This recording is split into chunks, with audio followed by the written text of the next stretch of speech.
تو میرا رب کہہ رہا وخفض، لوگوں کی بدتمیزی کے آگے ذبح ہو جا، لوگوں کی بد اخلاقی کے آگے ذبح ہو جا. یہ مت کہہ کہ میں کتنا صبر کرتا، میں کتنا حوصلہ کرتا، میں کتنا چپ رہتا، میں بھی تو انسان ہوں، میرے اندر بھی تو دل ہے. وخفض، اپنے پر پھیلا کے ان کی ہر بدتمیزی کو سہتا جا، ان کی ہر بد اخلاقی کو سہتا جا، ان کی ہر دل آزاری کو سہتا جا، سہتا جا. بس یہی تیرا کام ہے. قربان جاؤں، قربان جاؤں.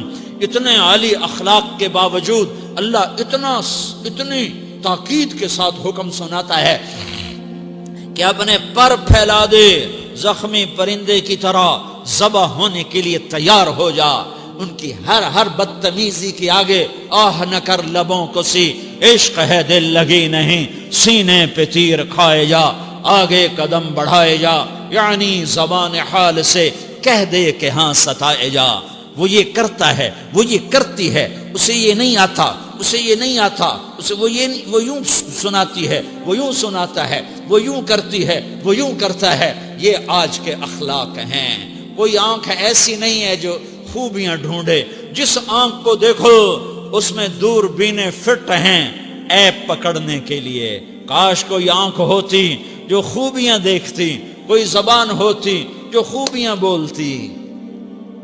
ہائے ہائے، اللہ درجے بلند کرے. سعید احمد خان رحمت اللہ علیہ، مولانا سعید احمد خان، ایک شخص میری زندگی میں آیا.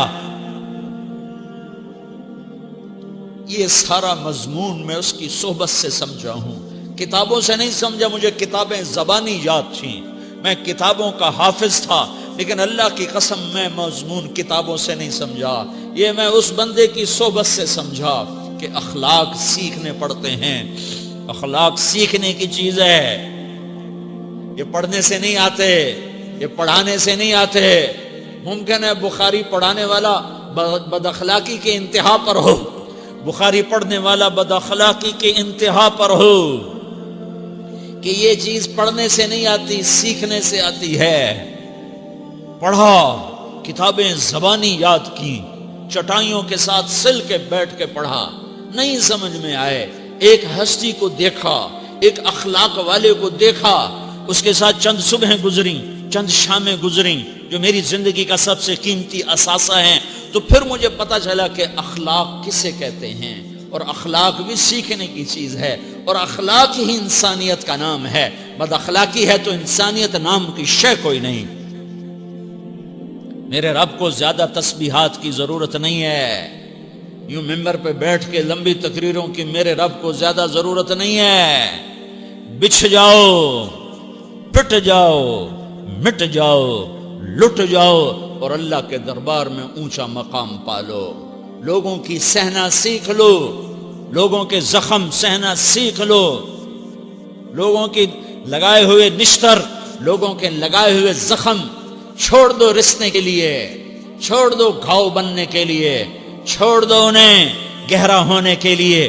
یہ جتنے گہرے ہوں گے اتنا تم اللہ کو محبوب نظر آؤ گے. تو بچا بچا کے نہ رکھ اسے، تیرا آئینہ ہے وہ آئینہ کہ شکستہ ہو تو عزیز تر ہے نگاہ آئینہ ساز میں. اسے ٹوٹنے دو، اسے ٹوٹنے دو. توڑنے والوں کو کہہ دو آ جاؤ ادھر آ ستمگر، ہنر آزمائیں تو تیر آزما، ہم جگر آزمائیں. لوگوں کو بولنے دو، عورتوں کو بولنے دو. تم سنتی جاؤ اور سہتی جاؤ اور پیتی جاؤ اور اف نہ کرو اور آہ نہ کرو. تم وقت کی رابعہ بصری ہوگی، تم وقت کے جنید بغدادی ہوگے. بڑے بڑے مجاہدوں والے اور بڑے بڑے بڑے بڑے عبادات والے، بڑے بڑے عبادات کے قطب مینار، اللہ کی قسم تمہاری گرد نہیں چھو تمہاری گرد کو نہیں پا سکتے.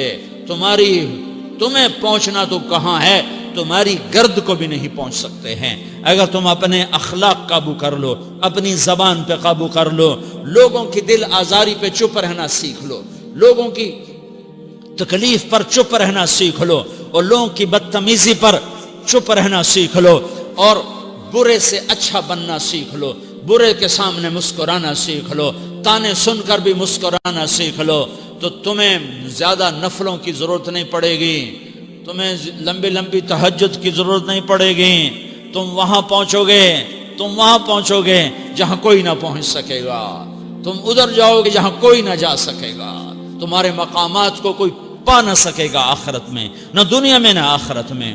اپنے اخلاق بناؤ، اپنی آخرت کو بنانا ہے تو اس نفس کو پاکیزہ کرو۔ یہ نفس پاک ہوتا ہے دو باتوں سے، ایک عبادات سے، ایک اچھے اخلاق سے، اور یہ غلیظ ہوتا ہے، ناپاک ہوتا ہے عبادات کو چھوڑنے سے اور بد اخلاقی کا شکار ہونے سے۔ بد اخلاقی سب سے بڑی غلاظت اور کبیرہ گناہ سب سے بڑی غلاظت ہے، اور عبادات سب سے بڑی خوراک ہے، سب سے بڑی پاکیزگی ہے، اچھے اخلاق سب سے بڑی خوراک ہے، سب سے بڑی پاکیزگی ہے، گناہوں کا چھوڑ دینا سب سے بڑی طہارت ہے۔ یہ کرو گے اللہ تمہیں چمکائے گا، تمہاری دنیا بھی بنائے گا، تمہاری آخرت بھی بنائے گا۔ یہ اخلاق سیکھنے پڑتے ہیں، عبادات کو سیکھنا پڑتا ہے۔ اللہ کے راستے میں جاؤ، اللہ کے راستے میں پھرو، اور اپنے اخلاق بھی بناؤ، اپنا ایمان بھی بناؤ، اپنے کردار کو بھی بناؤ، اور مرتے دم تک یہ محنت کرتے رہو، کرتے رہو، کرتے رہو۔ کرتے کرتے موت آ گئی تو جو ادھورا پن ہے اللہ دور کر دے گا، جو ادھورا پن ہے اللہ دور کر دے گا۔ اور کوشش کرو 24 گھنٹے کی زندگی میں اس زبان پہ خیر کے سوا کچھ نہ نکلے۔ تم بے شک فرض نماز پڑھو، تسبیحات مسنون نہ پڑھو، تو لمبے ذکر نہ کرو، لمبے قرآن نہ پڑھو، لمبے نفل نہ پڑھو، میری ایک مان لو، یہ زبان پہ قابو پالو، اس زبان کو بند کرنا سیکھ لو، اسے ہونٹوں تلے، اسے دانتوں تلے دبانا سیکھ لو، یہ ہونٹوں کے در بند کرنا سیکھ لو۔ یہ مدرسے کے طلبہ نظر آ رہے ہیں، ان کو شیطان کوئی دعوت دے گا شراب پیو، ان کو کوئی شیطان دعوت دے گا کہ جوا کھیلو، ان کو دعوت دے گا غیبت کرو، ان کو دعوت دے گا فلاں کی برائی کرو، ان کو دعوت دے گا اس کے عیب ڈھونڈو اور اس کو چسکے لے لے کر بیان کرو۔ یہ اس گناہ کی مار دیتا ہے، اس میں ایسی مار دیتا ہے کہ نمازیں صاف ہو جاتی ہیں، عبادات صاف ہو جاتی ہیں، علم صاف ہو جاتا ہے، تبلیغ صاف ہو جاتی ہے۔ ہمارے استاد مولانا ظاہر شاہ صاحب رحمۃ اللہ علیہ ہمیں فرمایا کرتے تھے، جب وہ کبھی غیبت کی نفرت بٹھاتے تو فرمایا کرتے تھے تم سب سے زیادہ کمائی کرنے والا طبقہ ہو طلبۃ العلم، لیکن ایک بول بول کر ساری کمائی پہ پانی پھیر دیتے ہو۔ تو میرے بھائیوں چاہے دین والے ہو چاہے دنیا والے ہو، مدرسے والے ہو کالج والے ہو، ایک عبادت کو بناؤ، ایک اپنے اخلاق کو بناؤ، تو اللہ تمہارے ساتھ ہے، دنیا بھی تمہاری ہے، آخرت بھی تمہاری ہے۔ اگر اللہ کو ساتھ نہ لیا اور اس نفس کو پاکیزہ نہ کیا تو یہ جہان بھی برباد ہے، اگلا بھی برباد ہے۔ اسے پاک کرنے کی نیت آج سے نیت کرو کہ اسے انشاءاللہ پاک کرنے کی کوشش کریں گے۔ تو نیت کرتے ہو سارے کہ اسے پاک رکھنا ہے۔ کبھی کوئی دھبا لگ جائے، لگتا رہے گا انسان جو ہے تو فوراً دھونے کی، جیسے کرتے پہ دھبا لگ جائے تو فوراً دھونے کی کوشش کرتے ہیں، اسے دھونے کی کوشش کرو۔ آنسوؤں کا پانی بس بڑے سے بڑے داغ کو دھونے کے لیے آنسوؤں کا پانی چاہیے، اور زیادہ پانی بھی نہیں چاہیے۔ ایک مکھی کے سر کے برابر تمہاری آنکھوں کے کٹوروں میں آنسو تیر گیا جو صرف تمہارے اندر کو تر کر گیا، باہر نہ نکل سکا۔ تمہاری آنکھ اتنی بخیل ثابت ہوئی کہ تمہیں آنسو کا ایک قطرہ نہ دے سکی، لیکن اتنا دے دیا کہ تمہارے کنارے بھیگ گئے۔ تو تمہارے بڑے بڑے داغ اللہ دھو کے صاف کپڑا تمہیں ہاتھ میں پکڑا دے گا، تمہارے ہاتھ میں پکڑا دے گا۔ تو جب ہو جائے توبہ کرو، جب ہو جائے آنسوں سے صاف کرو۔ آنسو نہیں نکلتا